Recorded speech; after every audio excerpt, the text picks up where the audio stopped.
E o que teve foi, no começo, regras muito duras, cria-se uma cultura e depois a cultura ela é expressa e se torna parte do cotidiano das pessoas. Cara, isso é muito animalesco, cara. Toda uma indústria ineficiente. Veja só quanto metal foi gasto, quanto tempo de vida de soldador foi gasto pra criar uma grade só porque um filho da...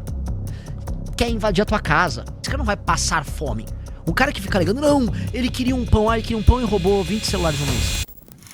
A gente é altamente assimétrico. Por isso que é um país que não faz muito sentido, ele é muito confuso. A gente tá aqui em São Paulo, a gente vai lá na Faria Lima, a galera tá discutindo negócios bilionários, um unicórnio, que é uma empresa que é uma startup que vira um unicórnio, ou seja, ela abre valor, ganha bilhões, e aí eu ando 100 quilômetros... Não, 15 km, 5 km ali da Faria Lima, eu já tô em Paraisópolis, eu tô numa favela muito pobre, com um modelo econômico arcaico, com presença do crime organizado. Se eu vou lá pro Nordeste, tem cidades que não tem economia nenhuma. Aí eu vou pra Goiás, tem um agro altamente mecanizado. É um país assimétrico. Muito assimétrico. É um país muito assimétrico. E não dá pra dar certo sendo tão assimétrico. E aí essa assimetria vai acontecer em várias áreas do Brasil. Por que a gente aceita essa assimetria, Renan? O que você acha? Do ponto de vista... vou viajar aqui um pouco. Do ponto de vista filosófico mesmo da sociedade, por que a gente olha pra isso e, porra, aceita? E é isso mesmo, e vamos viver, e a vida não sai do lugar. Aquilo que você estava falando no começo. Você falou, eu fiquei pensando. Que é verdade. A gente...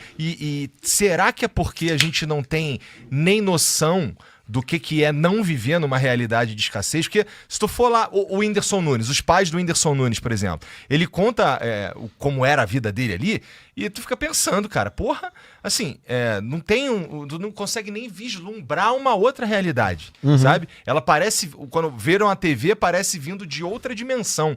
Eu falo isso entendendo um pouquinho só, porque eu também tava muito fudido lá quando eu era moleque, entendeu? E eu via as coisas parecendo de outra dimensão. É difícil explicar por que eu penso algumas coisas para as outras pessoas a partir desse ponto de vista, porque a galera olha pra mim, o Igor é o Igor do Flow, mas porra, teve um momento na minha vida que o carro mais foda que tu podia ter era um Fusion, entendeu? Então, sabe? Então, e aí, quando você tá nesse lugar que tu não consegue nem ver que existe um mundo... que existe fora da caverna, que assim, existe outra coisa.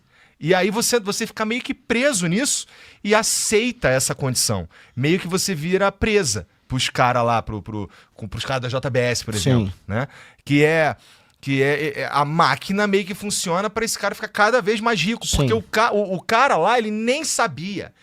Você entende? É difícil, eu não sei se eu consigo explicar isso, mas o cara ele nem consegue, ele tá dentro da caverna. Exato, mas é isso Né? mesmo. É isso mesmo. O cara estar dentro da caverna gera uma assimetria e que uma pessoa que detém conhecimento, contatos e poder vai tirar grandes vantagens. Isso. E a vantagem que ele tira é assimétrica. Vamos pegar um exemplo, já linkando com o Banco Master. Uma coisa muito comum que tem no Brasil você tem um aposentado que tem direito a uma aposentadoria. A aposentadoria é um direito líquido e certo que ele tem. Ou seja, ele se aposentou, ele vai receber um dinheiro que vai cair numa determinada conta. Sempre, o Estado tem que garantir que essa pessoa vai receber essa aposentadoria, ponto. Logo, é um rendimento líquido e certo que ele tem. Rendimento não, mas é um recebível líquido e certo que ele tem. Surge o crédito consignado, ou seja, vem empresas, pegam empréstimos e oferecem empréstimo para esses senhores de idade e aí eles vão descontando aquilo, porque eles sabem que vão receber. É um empréstimo que mal deveria ter juros, o juros devia ser muito pequenininho, que você sabe que você tem certeza que você vai receber. É consignado, ele abate na conta de um dinheiro que vai cair de qualquer forma. O crédito consignado no Brasil estourou porque, em grande medida, essas empresas levavam vantagem sobre os velhos. Pegavam o senhor, já vou te botar esse dinheiro na sua conta Meu pai rapidinho. se fudeu na dessa daí. Meu pai, o cara engambelou meu pai foi lá comprar uma motoquinha e se fudeu, pagou 3 motos. Sabe que a pessoa não entende matemática financeira, sabe que às vezes a pessoa tem uma necessidade, às vezes é uma necessidade só consumista, quero comprar tal coisa agora e bota aí no consignado, vai valer a pena. E quando viu, ela adquiriu uma dívida que vai demorar bastante, ela vai pagar 2, 3 vezes o valor daquele bem que ela queria adquirir, ou a demanda que ela queria pagar, e ela foi levada, vamos dizer, a erro. Essa é a verdade. Só que nós temos um mercado multibilionário de levar os outros a erro, entendendo que tem uma simetria de conhecimento. Essa pessoa mais idosa, que nem sabe mexer com celular, que mal e mal entende um pouco de matemática, essa pessoa é levada a erro numa conta que ela nem olha, são aqueles detalhes pequenininhos num contrato, aquilo é feito rapidamente, e aí empresas ficaram multibilionárias fazendo isso. Eu citei o Banco Master porque o começo do Banco Master é um golpe que foi aplicado lá na Bahia, que chama Cred Sexta. E chama Cred Sexta. Tá. O Cred Sexta era uma operação fraudulenta que envolvia esses descontos em conta bancária de funcionários, primeiro lá na Bahia, de funcionários públicos, ou seja, eles tinham direito quase líquido certo ali, porque alguns não é tão garantido quanto uma aposentadoria, mas eles tinham ali um recebível e aí tinha descontos indevidos, tinham malandragens. Inclusive o escândalo do INSS, que também tem a ver com isso, era sobre você levar a erro ou fazer as pessoas nem percebiam, já estavam tendo os descontos na conta delas, e aí essas empresas fraudadoras foram basicamente se locupletando de idosos. Então tem uma simetria: idosos, matemática financeira, empresas malandras, oferecer um dinheiro rápido ou engambelar elas ou só fraudar elas e elas nem perceberem que elas estão recebendo um valor menor na conta delas. Então esse é um exemplo de assimetria. Então, as assimetrias de conhecimento, que assim, as pessoas... Você tem um país que tem poucas pessoas com conhecimento, com muitos contatos, com muito dinheiro, mal intencionadas, misturado com uma base da população muito humilde, sem uma educação própria, sem educação financeira, assim, nem de longe tem educação financeira. Isso gera, vamos dizer, muitos estímulos para que um grupo de pessoas leve vantagem sobre outras. E isso cria essa sociedade nossa, que é uma sociedade que não é nem um pouco baseada em confiança. As pessoas não confiam umas nas outras. Tá todo mundo meio que sentindo que pode tomar uma rasteira de alguém o tempo todo. Então, como você é assimétrico, você tem essa sensação e essa sensação é verdadeira. Então, se tu estiver desenrolando com carioca então, meu irmão, se ele for mecânico então, mano... Taxista carioca é difícil. Mas por quê? No Rio de Janeiro, acho que é uma sociedade que ficou tão baseada nisso, né? Eu falo com um amigo carioca, ele falou: Renan, se eu sinto que eu não tô levando vantagem a alguém numa relação, eu tô achando que eu tô sendo otário, porque alguém vai estar sendo malandro comigo. Então eu falei, pô, mas calma aí, cara. Eu, assim, é uma coisa meio... o homem é o lobo do próprio homem, tá todo mundo se matando ali. Mas também imagina, e aqui, de novo, viajando um pouco, porque a maneira é que tu viaja junto comigo. Vamos lá. Também, cara, a gente tem um histórico lá no Rio de Janeiro de uma escassez. O Rio de Janeiro já foi capital, todo mundo ia pra lá. Então o Rio de Janeiro, ele tem essa simetria que tu falou. Acho que no Rio tu vai no Leblon, anda um pouquinho, tu tá ali na Rocinha e né, Leblon e Rocinha, não precisa falar mais nada.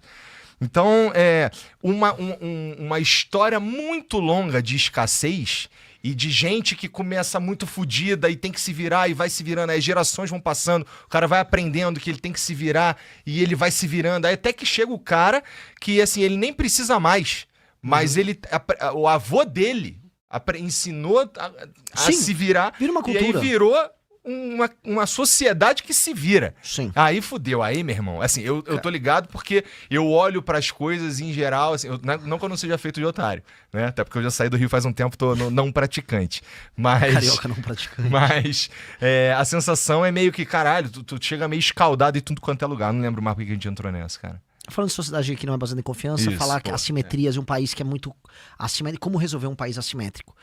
Essa é uma ótima pergunta e uma das respostas que eu posso ter para esse problema é na cidade de Acari, no Rio Grande do Norte. Eu fui para Acari e eu já tinha ouvido falar de lá. Por que eu fui lá? Tem uma lenda, mas aparentemente é verdadeira, que houve um decreto no período do Brasil Império e que a população de Acari era obrigada a manter a fachada da casa dela limpa, sob pena de uma grande multa. E aí a população local, desde o final do século XIX, mantém, primeiro por medo de tomar uma multa e depois por cultura, que isso virou, as fachadas limpas. Se eu deixar a fachada limpa, eu vou deixar também, vou pintar a casa. O que acontece? A cidade é uma região, ela pertence a uma região pobre do Rio Grande do Norte. A cidade é um brinco. Um brinco. E um não precisa ficar obrigando o outro a limpar. A cidade entendeu que faz parte da identidade deles ter aquela cultura de manter a casa limpa, a casa bem cuidada, a fachada bem cuidada. A cidade é um primor. Um primor. Ou seja, a cultura, em grande medida, começa com você ter, vamos dizer, regras e dogmas muito duros pra gerar na pessoa a cultura. Às vezes a cultura só vai vir, assim, sei lá, de um superego repressor. Ou seja, a cultura vem, não pode, tá errado, e senão eu vou te punir. E aí a pessoa, tá bom, eu vou fazer. Mas depois aquilo vira cultura. Ou seja, primeiro vem a sanção, muito, uma mão pesada, e depois surge a cultura. O Lee Kuan Yew, eu sempre falo o nome dela, o Lee Kuan Yew, que é o líder maior de Singapura, é o cara que fez Singapura ser Singapura.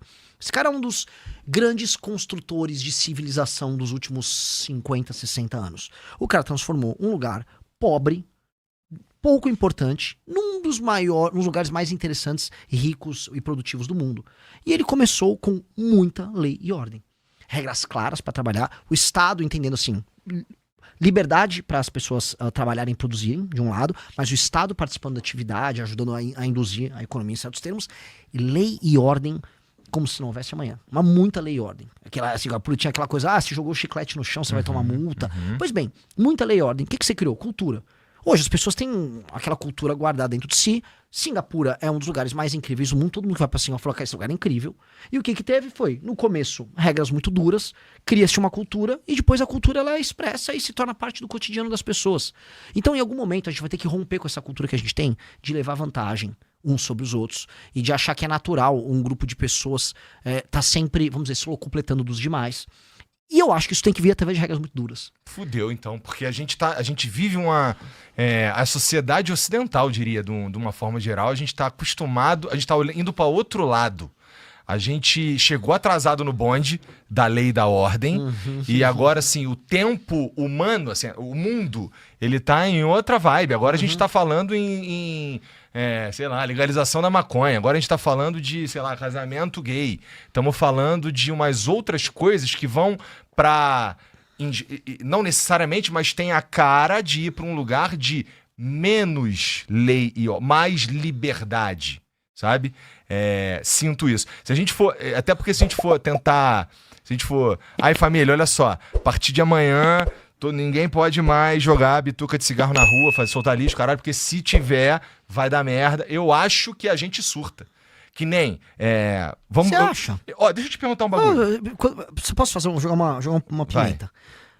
As pessoas não andavam com cinto de segurança até os anos 90 no Brasil. Você vai lembrar, você tem mais ou menos a minha idade. Até 92, por aí, ninguém andava com cinto de segurança. Passaram assim, para usar a porra do cinto de segurança. E aí começaram a multar. E as pessoas começaram a usar e hoje usam cinto de segurança até no banco de trás. Cigarro, passaram uma lei. Foi uma lei federal, mas. É verdade. É proibido fumar cigarro na balada. É proibido fumar, vai multar. Cara, no começo quiseram brigar, depois ficou todo mundo com medo. E a real é que ninguém mais fuma em espaço fechado. Então, de fato, você consegue ter leis que alteram isso. E outra coisa, os ganhos que você tem em termos... Mas é que os nossos problemas são tão fundamentais. São fundamentais, mas o que eu quero dizer é, você conseguiu gerar hábitos. Então, verdade. A lei gerou o hábito do cinto de segurança. A lei gerou o hábito do cigarro. A lei não pode gerar um hábito, por exemplo, de... Vamos dizer, eu quero viver numa cidade que não tem pichação.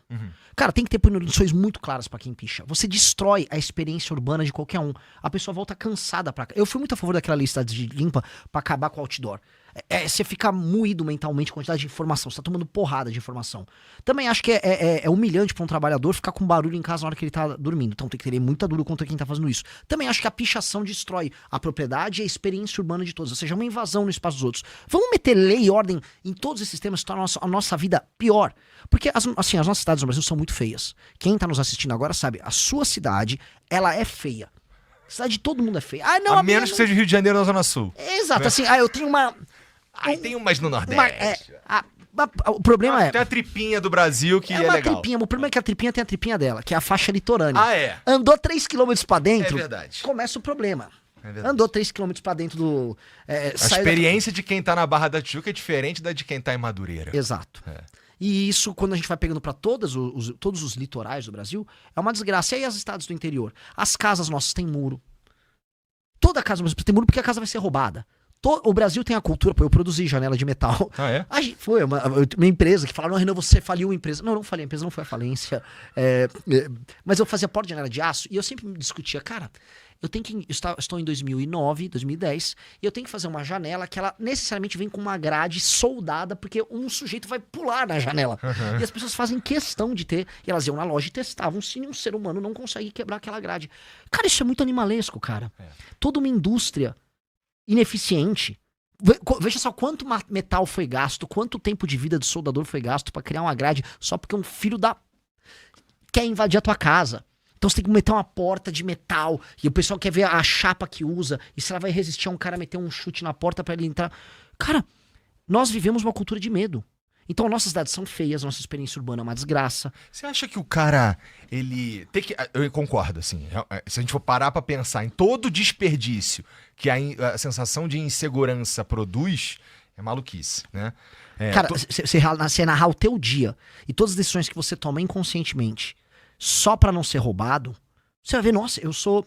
Isso é a cultura, não é? É a cultura gerada pelo outro lado. O outro lado te obriga a esconder seu celular quando você tá andando na rua. Você criou um hábito. Através do quê? Do medo de ser roubado. Igual a pessoa criou o hábito de não fumar dentro de um restaurante com medo de ser multado e Então, expulso do há restaurante. uma lei, só que não tá... Não tá no papel. O que eu ia te perguntar é... Cara, existe o cara que a gente... Beleza, tem lá a grade na janela, porque senão vai vir um arrombado e vai querer arrombar a janela, vai querer entrar. Aí a gente tá falando de leis e lei e ordem, de como a gente consegue criar cultura. A gente como sociedade entra na casa dos outros pra roubar porque a gente por causa da mentalidade de escassez ou porque a gente tem certeza que, ou pelo menos a gente tem grande chance de não ser punido? Principalmente a grande chance de não ser punido. Principalmente isso. A ideia de que o cara é um ladrão porque ele está passando fome é mentira. O Brasil, bom, assim... Bom, o cara não entra na casa do outro porque ele tá passando fome. Ele vai no mercado, ele rouba um negócio, né? Exato. Primeira coisa. Outra coisa. O Brasil, em grande medida, especialmente em lugares urbanos, resolveu a questão da fome. Um sujeito vai achar, um cara, quem é um ladrão? É um homem, em geral, de 15 a... O ladrão violento. 15 a 25 anos é o período do auge do cara, até os 28. Esse cara vai cometer a maior parte dos crimes violentos dele nesse período, que inclusive é o período muita testosterona e pouca experiência, né? Esse cara assume riscos. Esse cara, veja, especialmente em espaço urbano, esse cara não passa fome. Esse cara não passa fome. O governo hoje oferece auxílios. Esse cara não vai passar fome. Um cara que fica alegando, não, ele queria um pão, ele queria um pão e roubou 20 celulares no mês. Pra comprar um pão. Papo furado. Ele roubou o celular e depois vendeu pra uma máfia. Aqui em São Paulo vende pra máfia dos nigerianos, lá no centro. Ele vendeu porque é um bom negócio pra ele. Se o cara rouba 2 motos e rouba 5 celulares no mês, ele fez a grana dele. Tá tranquilão no mês, ganhou muito mais do que um trabalhador. E não foi pego. Então o cara faz um cálculo. Pego? E se for pego, ele vai ser solto. Na hora. Eu já conversei com polícia muitas vezes aqui. Os caras falam de gente com 35, 40 passagens. Né? Aí é difícil. Então o cara pego, solto. Então o cara já tem um cálculo.